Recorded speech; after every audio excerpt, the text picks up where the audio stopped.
Hola a todos, bienvenidos de nuevo a Códigos del Multiverso. Qué bueno que se encuentran por acá. No olviden dejar comentarios sobre estos temas que vamos a estar compartiendo. Y hoy vamos a entrar de lleno con un tema muy interesante que hace sincronía también con los temas que hemos estado compartiendo, sobre todo que se empieza a poner cada vez más emocionante, y creo que es muy importante en estos momentos empezar a destacar cuáles historias de todo lo que les hemos estado contando van convergiendo con esta visión de esta sincronía que hay entre culturas, este sincretismo antiguo que se daba en diferentes etnias o culturas, basándonos también obviamente en esta conexión con nuestros ancestros de otros planetas o de otras galaxias. Y hoy es el tema que conecta a la cultura inca, específicamente la que surgió en la zona de Tiahuanaco, que recordemos que es un lugar que está en Bolivia y en Perú, allá al norte de Chile, y sobre todo qué conexión tiene la cultura inca con los Anunnaki, con estos famosos seres que visitaron la Tierra.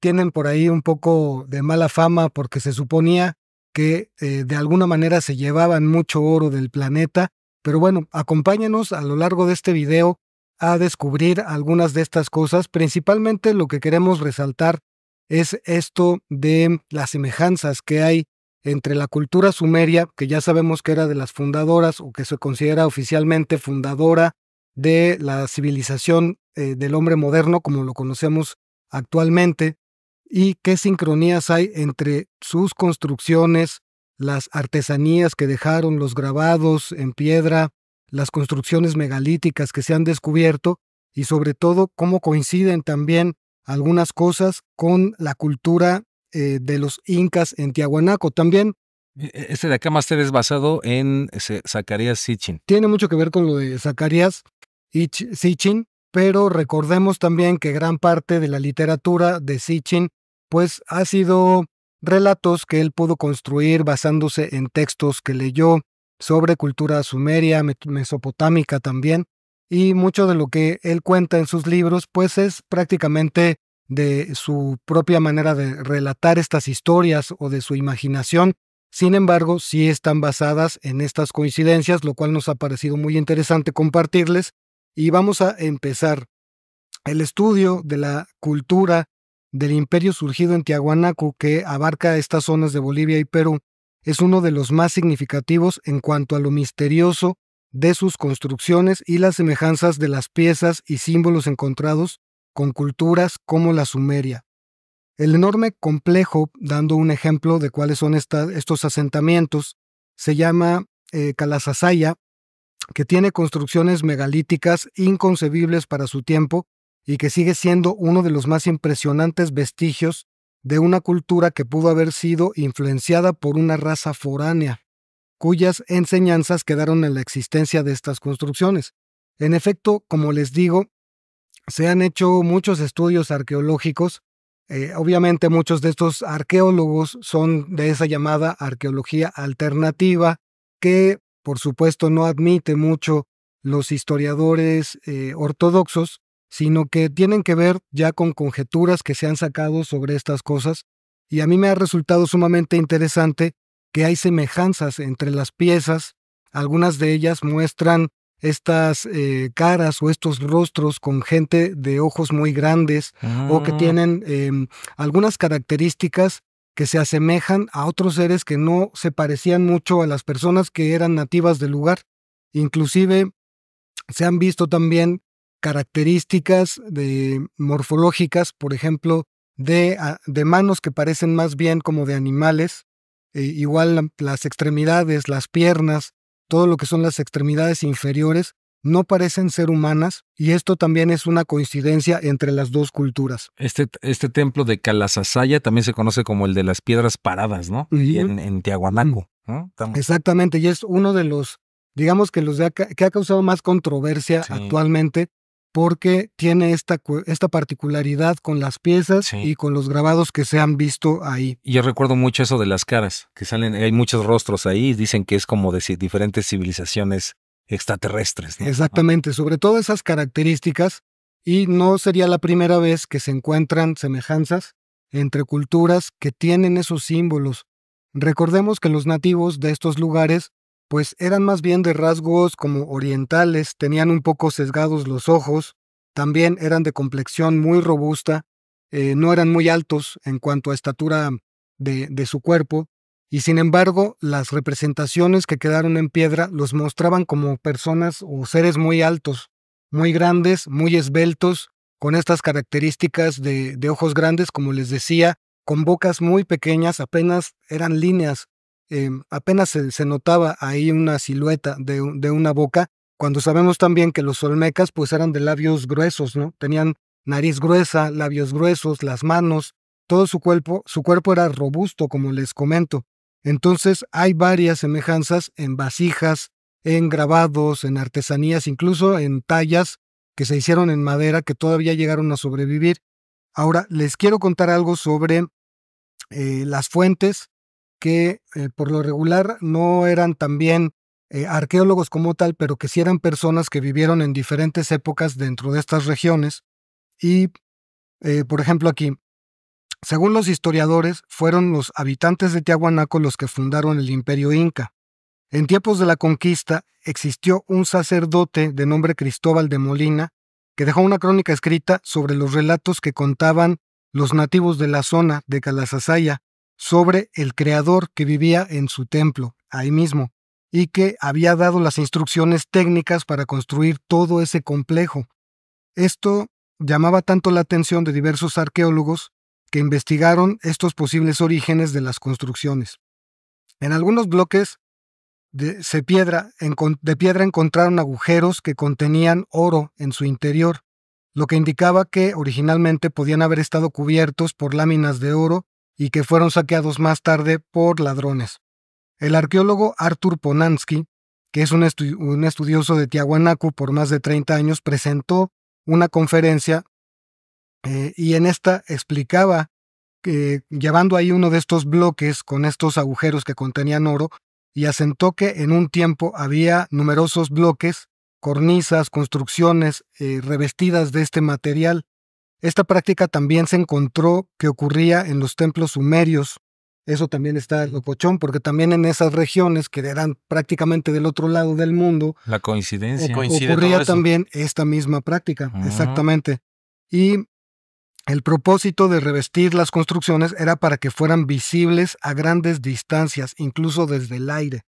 Entonces no era nada más que dijeran, pues voy a ponerle aquí este revestimiento de oro a esta construcción para que se vea bonita, sino que el propósito de cubrirlas con este mineral era para que pudieran ser vistas incluso desde el cielo o a grandes distancias desde tierra. Obviamente con el sol, con los rayos del sol, estas construcciones brillaban y eran fácilmente detectables y eso obviamente también tenía un propósito.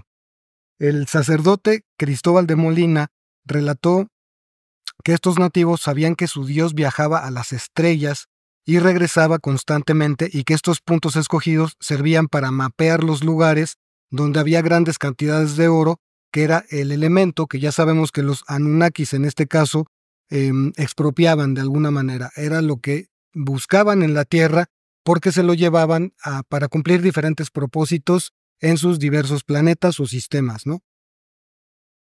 Ahora, sobre los Anunnaki, esta parte me gustaría también dejarla aquí como una explicación específicamente, ya que hemos estado hablando de razas extraterrestres, sobre quiénes son los Anunnaki, que ya sabemos que eran los hijos de Anu, y los Anunnaki son un grupo de deidades sumerias y acadias identificadas en los textos como Anunas, o los Igigis o Ijigis también, Ijigis, los Jijijos, o dioses mayores. El término acadio Anunnaki es una antigua transcripción del sumerio Anuna, que significa hijos de Anu. Los Anunnaki se mencionan también en las ciudades de Lagash y Eridu. En esta última, los Anunas eran 50 dioses. Según la mitología mesopotámica, los Anunas eran inicialmente los dioses más poderosos y vivían con Anu Edur en las estrellas. En el mito de Artahasis se afirma que antes de la creación del ser humano, los dioses tenían que trabajar para vivir. Entonces los Anunas lograron que una categoría de dioses inferiores, los Sijigis, trabajaran para ellos. Que lo hagan ellos, ¿no? Exacto, que Que lo lo hagan hagan ellos, ellos. porque ¿por qué lo vamos a hacer Con nosotros? su puro extraterrestre. Pero ahí viene una cosa muy interesante sobre la hibridación que se hizo para crear a la raza humana y su propósito en este caso, ¿no? Hasta que se rebelaron y se negaron a seguir trabajando. Entonces decidieron exterminarlos. Enki creó a la raza humana para que ésta asumiera la responsabilidad de realizar las tareas que los Igigis habían abandonado y a través del culto suministrarían alimento y oro a los dioses. La reinvención del término de los Anunas a través de su forma Acadia Anunnaki surgió en 1964 tras la publicación del libro Mesopotamia Antigua, un retrato de la civilización muerta, de el astrólogo Adolf Leo Oppenheim.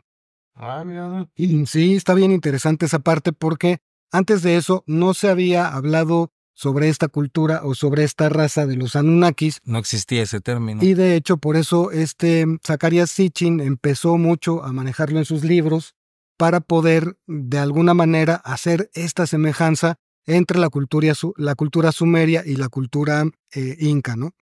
Se supone, de acuerdo a estos relatos de esta historia alternativa, que una vez que acabaron con el oro, empezaron a explotar el estaño y el bronce, en donde surgieron otras figuras y artefactos ornamentales.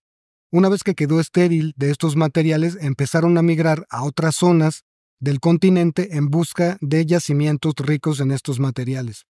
Hay una coincidencia curiosa, uno de los dialectos raíz de esta zona, que también es una de esas coincidencias que dices, pues eso sí está demasiado específico, era que en esta zona de Tiahuanacu, uno de los dialectos raíz se llama Uru, y así se llama también, y la capital de Sumeria se llama Ur. Entonces, este lenguaje que también es muy semejante al otro que se llama Aymara, que también es de la zona, y el quechua, también tienen grandes coincidencias, tanto fonéticamente como la forma como están escritos. O sea, son inscripciones que los símbolos son prácticamente escritos por la misma mano, ¿no? Entonces, eso también a mí me resultó sumamente interesante, y aunque no queremos específicamente aquí asentar esta cuestión de validar completamente que fueron los Anunnakis quienes se asentaron en Tiahuanacu, sí es muy notable esta semejanza en símbolos de estas dos culturas, que cómo es posible que se conocieran, y sobre todo también hay otras semejanzas que resultan ser muy puntuales. Por ejemplo, artefactos como las barcas de pesca, era muy claro este simbolismo, y parecen haber sido hechas por los mismos manufactureros. Los mismos mantos. Los menos manos. Para algunos arqueólogos estudiosos, la cultura de Tiahuanaco también es prediluviana, como varias que se esparcieron por el mundo en busca de nuevas tierras. Una de ellas fue Chavín, Perú, que esto ya fue más adelante, donde continuarían con la extracción de minerales, pero esto ya sería varios miles de años adelante. Entonces, haciendo nuevamente aquí esta distinción, creo que es muy significativo que después de las cosas que hemos estado compartiendo en otros videos, existe esta semejanza, y no solamente, como les digo, con lo de la cultura inca, sino que también en la cultura olmeca no solo existieron esas grandes cabezas como conocemos, que representan los rasgos típicos de los nativos olmecas, sino que también hubo construcciones que se manifestaron más en los elementos hechos con jadeíta o con jade, tal cual como lo conocemos, que también se conoce como piedra esmeralda. Estas máscaras o estas artesanías eran más específicas, enfocándose en estos rasgos pues de apariencia alienígena. Muchos de ellos tienen esas características de ojos grandes, de cuerpos muy esbeltos, de bocas muy pequeñas, y sobre todo su representación y el simbolismo que tenían dentro de su cultura, que todos los artefactos hechos de jade en su mayoría representaban a sus dioses, no representaban escenas de lo que ocurría ahí en su cultura o las escenas típicas de su manera de vivir, por ejemplo, sino que todas eran representaciones de deidades, ¿no? Está súper interesante, ¿eh? Está interesante porque ahí es en donde sí podemos ver, al menos, que existen algunas evidencias en piedra o en tallas o en petroglifos, y no se diga, por supuesto, esta cuestión con los megalitos, ¿no? Las construcciones enormes en Tiahuanaco, que hasta la fecha siguen siendo objeto de debate sobre su construcción,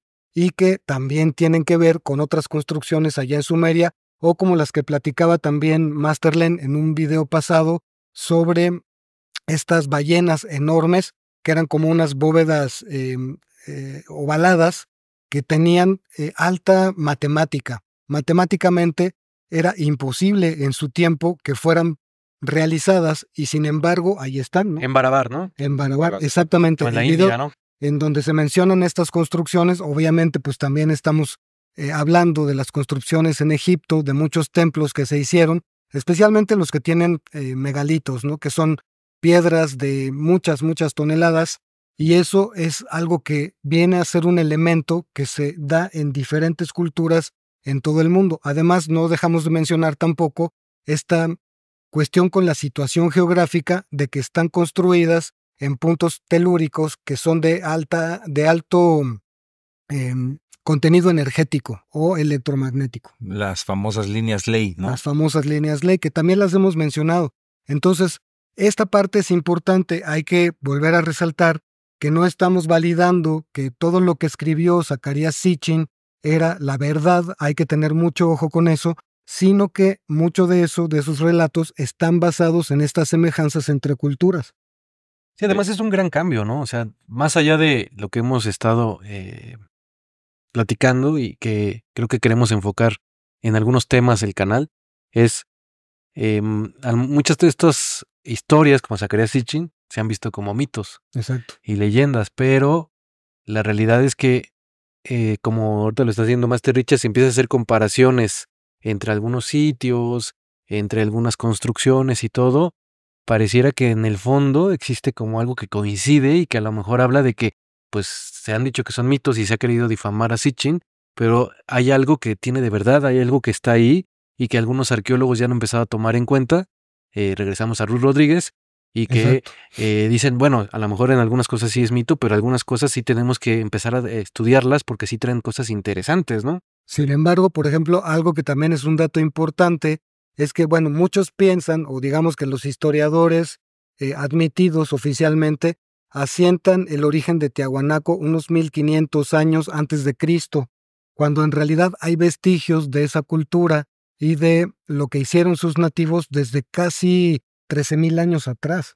Wow. O sea que era una cultura mucho más antigua de lo que oficialmente se admite y que por algo también lo están dejando en ese periodo específico de tiempo, porque ya hubo culturas más como la del lugar este que les digo, Chavín, que mostraban y que obviamente por tiempo pues dejaron como más vestigios que poder analizar. Sin embargo, sí hay restos y sí hay evidencias físicas de estas coincidencias que provienen de tiempos mucho más antiguos, ¿no? Prediluvianos, como decimos. Entonces, esa parte también nos ha resultado bastante interesante porque ahí es donde podemos hacer estas conexiones que tanto hemos estado empeñándonos en mostrarles en estos videos. Sí, este tema no deja de ser muy, pero muy interesante. Claro. ¿Algo que quiera agregar más tarde? ¿O quedó en shock? Se quedó espantado. Sí, Quedé sí. en shock con toda la información.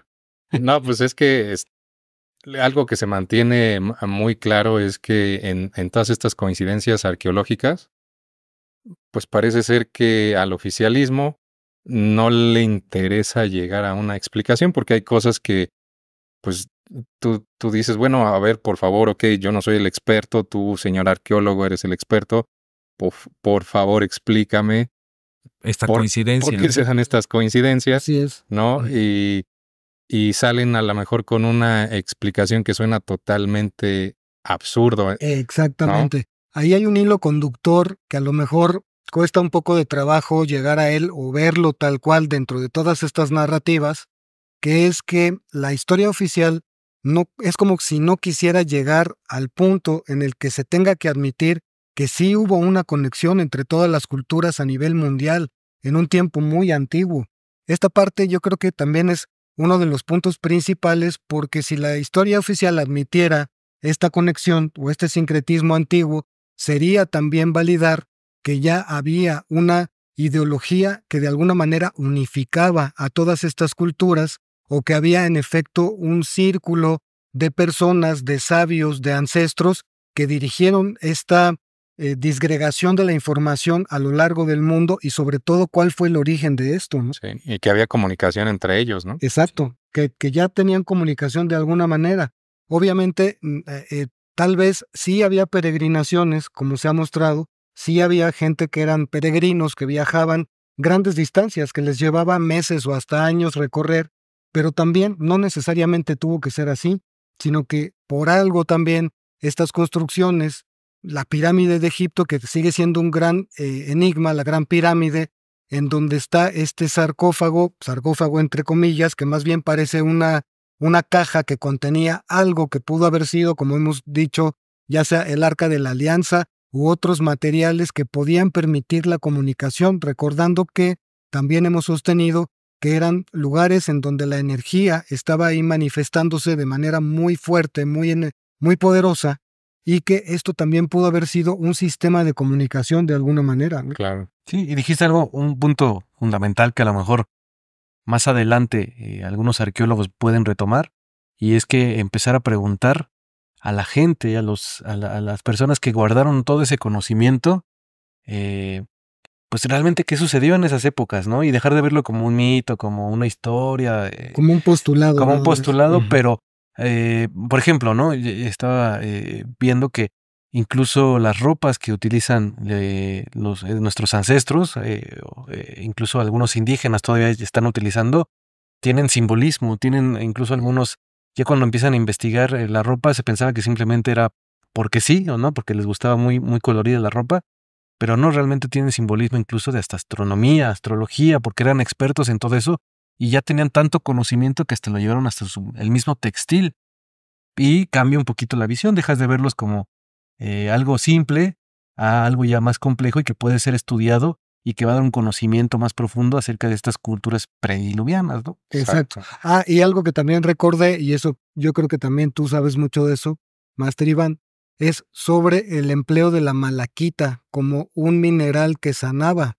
Esto también es algo que no solamente se veía en las culturas mesoamericanas, sino que también ya se sabía de esta propiedad que tiene este mineral para curar y para estabilizar funciones del cuerpo. Sí, interesante. Sí, Sí, y es que hay un montón de coincidencias. La malaquita es esa piedra verde que también es muy parecida a la jadeíta o al jade como tal, pero se llama malaquita Y se tiene unas utilizaba, banditas ahí. Ajá. se tiene como unas vetitas blancas y se utilizaba específicamente con fines curativos. Ujú. Muy Eso común también- en Egipto. En China, En China. en sí. China también utilizaban, hay muchas piezas de Hongshan, creo que están hechas de malaquita y de otros materiales que también tienen altas propiedades para la sanación, ¿no? Entonces, eso es lo que hemos querido hoy plantearles en este programa. Recuerden que también ustedes lo pueden estudiar, que pueden acercarse un poco a las fuentes que hablan sobre esto. Mucha de esta información está basada en textos antiguos que han sido decodificados y que han sido traducidos al español. Incluso hay varios de ellos que se consideran textos sagrados. Ahorita no recuerdo exactamente el nombre de uno en específico, se los pongo en la caja de comentarios. 7 tablillas de la creación, Ajá. que es mitología sumeria. Exactamente, hay muchos que narran estas historias y cómo fueron incluso estas batallas estelares de las que hemos platicado también en otros videos, y sobre todo cómo veían a sus dioses y cómo los dioses manejaban las cosas de tal manera para que su enseñanza quedara de alguna forma retratada y sobre todo transmitida en la tierra, ¿no? Ujú. Sí, ¿y qué tal? ¿Y qué pasaría a lo mejor si en algún momento incluso este término de Dios cambiara, ¿no? Porque este término de Dios siento que es muy occidental y de Sí. esta cultura de hoy. Y siempre que vemos que estas personas como que tenían figuras ahí medias diferentes, creemos que son dioses. ¿Y qué pasa si eran otros humanos? ¿Qué pasa si era otra humanidad? ¿O están representando otra cultura y no dioses? Exactamente. ¿Por qué O- siempre nos quedamos con que todos ellos adoraban a los dioses todo el tiempo? Claro. Y se ve la figura de un dios como algo etéreo y omnipotente y omnipresente, cuando eran seres los que estaban transitando por la tierra, ¿no? O podría ser. O No podría ser, Es una teoría. podría ser. Pues muchas gracias a todos por estar aquí con nosotros. Es para nosotros realmente un gusto compartirles estos temas. No dejen de suscribirse, de compartir los videos si les gustan. También, por cierto, habíamos anunciado un video en vivo para miembros que saldría hoy, pero no lo quisimos hacer porque nos falta Ponchini, que está ahorita viviendo una situación personal algo complicada. Entonces, por eso decidimos hacerlo cuando Ponchini esté con nosotros, cuando Master Naje ya esté presente, haremos ese video para usted. Y le mandamos también un abrazote. Un abrazote también ahí. Buen Master Naje. Sí. Gracias a todos. Muchos abrazos. Hoy no va a haber nada, no va a haber profecía, nada. Hoy no Andamos vamos a- muy, Muy solemnes. muy solemnes, muy tranquilos. Pues es que sí, va. Tranquilo. Pues ni modo, ni La modo, ni modo. sacamos para el siguiente video. ¿Quieren ver profecía? profecía. Pues Para Pues solo el escríbanos, profetizo, ¿no? escríbanos. La profecía. La profetía. ¿Quieren ver profetías? ¿Llega la profetía? Sí, pues escríbanos. Ahí una escríbanla. profetía. Quiera la profetía. Y ahí a ver qué llega.